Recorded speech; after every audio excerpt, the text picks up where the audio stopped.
Hello everyone, welcome to Sherlock the developers. இன்றைக்கி நம்ம என்ன பார்க்க போனோம்னா, ஒரு காலமை எப்படி ஆட் பண்ணுறதுன்றதை நம்ம லாஸ்ட் வீடியோவில் பார்த்தோம். அதே இதை ஒரு காலமை எப்படி ரிமூவ் பண்ணுறது அப்படின்றது தான் இந்த வீடியோவில் பார்க்க போகிறோம். லாஸ்ட் வீடியோவில் நம்ம O2 அப்படின்ற ஒரு காலமை நம்ம ஆட் பண்ணியிருந்தோம்.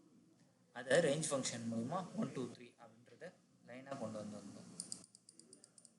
ஓகே, இப்போது அந்த O2வை எப்படி டெலிட் பண்ணுறது அப்படின்றத தான் பார்க்க போகிறோம். அதுக்கு டெல் அப்படின்ற கீவேர்டு யூஸ் பண்ணி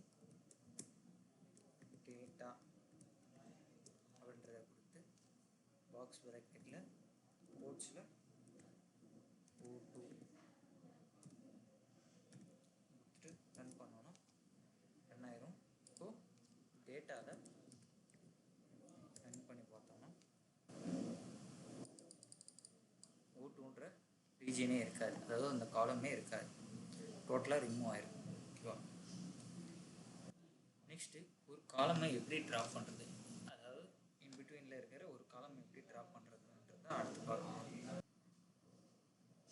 ஓகே, அதுக்கு என்ன இது பண்ணணும்னா டேட்டா டாட் ட்ராப், எந்த காலமை ட்ராப் பண்ண போகிறோமோ அந்த காலம் நேம், அடுத்து ஆக்சிஸ் இஸ் ஈக்குவல் டு 1ன்றதை மென்ஷன் பண்ணணும்.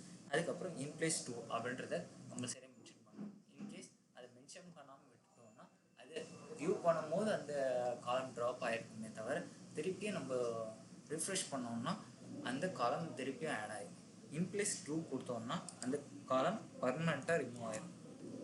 ஓகேவா? நம்ம பார்த்தோம் டேட்டா பாப்புலேஷன்ன்றது ஃபஸ்ட்டு இருந்தது, அது டோட்டலாக ரிமூவ் ஆகிடுச்சு. ஓகேவா?